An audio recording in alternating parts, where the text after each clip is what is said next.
Coming up, the Hawkeyes win once again in their game against Minnesota. And later, downtown Iowa City rings in the holiday season with socially distanced festivities. Welcome to DITV Now, your flash update on all the biggest headlines coming out of the Daily Iowan newsroom. I'm your host, Elizabeth Neruda. And I'm Oliver Wilhelm. Let's toss it to DITV sports reporter Mallory Wilson for an update on the Hawkeye football season. On Friday night, the Iowa Hawkeye football team traveled to take on the Minnesota Golden Gophers for their fourth game of the year. Iowa picked up where they left off last week and won in dominant fashion, 35-7. Floyd, the Bronze Pig trophy for this game, will stay in Iowa City another year. Obviously, just extremely proud of our football team, players, the way they competed, and the way they're growing as a football team right now. So just really proud of those guys. It was great to have an opportunity to bring Floyd back home with us. This is Iowa's sixth consecutive win against Minnesota. The Gophers have an explosive offense, but Iowa's defense was able to shut it down. And we just went out there practicing hard all week, trying to get better. And we knew that if we came out there and we practiced hard and we played hard, all you can do is just hope for the best results. And you see what we got today. So Iowa's now 2-2, but they look like a completely new team since losing the first two games.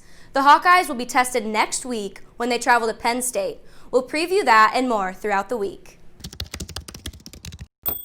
It's been 2 weeks since Election Day, but Iowa House District 2 still doesn't have a winner.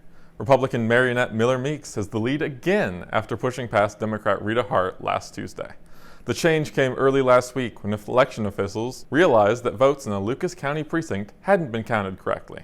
There was also a recount in Jasper County after a counting machine malfunctioned. Iowa Secretary of State Paul Pate said, quote, "These human errors are unfortunate and frustrating, but the system is working. We have voter ID, paper ballots, post-election audits, and a paper trail to protect the sanctity of the vote." End quote. Hart said she will ask for a recount in all 24 counties in her district. Miller Meeks has the lead, but the race hasn't been officially called. The state will certify the results by the end of November. The UI wants students to be cautious about returning home for the holidays. In an email to students, the UI warned that getting tested before traveling home is not enough of a plan because it can take up to 14 days to develop detectable levels of COVID-19.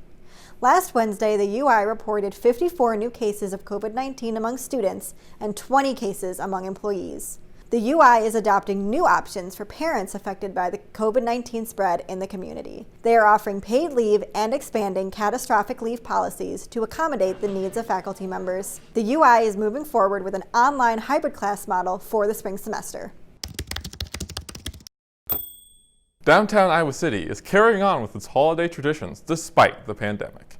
The downtown district has hosted a holiday campaign every year, and this year is no different. The festivities will kick off the Saturday after Thanksgiving. For many businesses, sales dropped during the pandemic. This event is an incentive for shoppers to come downtown for holiday shopping.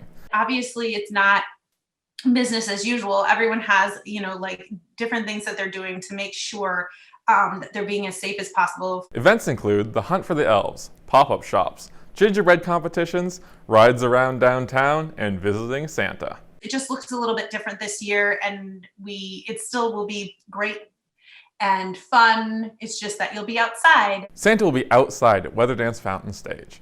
Kids can safely take photos in front of Santa's sleigh. They can also take rides around downtown in tractor wagons rather than a horse-drawn carriage. The idea is that we're creating an atmosphere and lots of activities that people can participate in. There will be plenty to do downtown this holiday season, but if you can't make it, be sure to check out their new online holiday market as well.